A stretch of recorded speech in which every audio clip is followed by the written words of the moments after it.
What we just talked about is how we're using digital assets in a model portfolio. There's some really good stuff to it, but there's also a bunch of risks. And so, Eric, when we start speaking about the very unique risks that are in digital assets, they do not exist at all in the traditional asset management world. So you read every day, there are hacks, they still happen. It's 2025, they still happen. The one thing I love about putting assets on chain, even real world assets, is the ability to use smart contracts because then we have programmable money, programmable assets. It opens up a whole new world. It's awesome. But there's smart contract bugs. I mean, these things just happen. So, Eric, when you think about those things, how do you think about what the industry can do to protect investors? Maybe there's things investors can do to help themselves. So when I look back at my career and investing, I started investing in 99. I opened up a job account in 1999, right? So, but you don't like question when you open up that account, where's my money? I want the FDIC insurance, so on and so forth.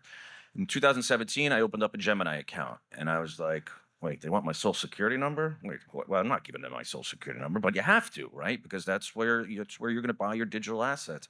What I think investors still to this day in 2025 are asking, what's the custodial protections that I have at Coinbase, at Gemini, at Kraken, and not fully grasping that, right? Most traditional financial advisors don't question where their assets are custodied. Now you gotta, right? And you gotta think about that. And in particularly when FTX imploded, it caused a lot of fear in the marketplace. And I think it set us back at least 5 to 10 years of just traditional people understanding this marketplace and being wanting to be part of it, right? Which I think we moved it. IBIT crushed it. I mean, absolutely crushed it and has made it much more easy for TradFi people to buy into it. And you don't question where BlackRock custodies this. You don't, right? Because it's BlackRock. It's the largest asset manager in the world. You don't mess with them, right? And, and you just trust them for who they are.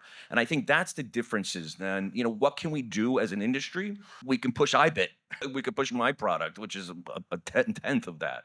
But I think at the end of the day, we need to be able to trust the custodians that actually house the crypto, right? And no keys, no protections, right? Like those are sort of the concepts that people need to fully grasp. And I think we are, right? And if you think about this, the first index-based mutual fund was born in 1975, 50 years ago. That was like the first new asset class that we've had access to until crypto. So it's new. I mean, those are just some of the things that you've got to take into account. Like it's going to be generational. The way my father, he doesn't even know how to spell ETFs. That's just the way it works. And I think that's what's the next steps we're going at.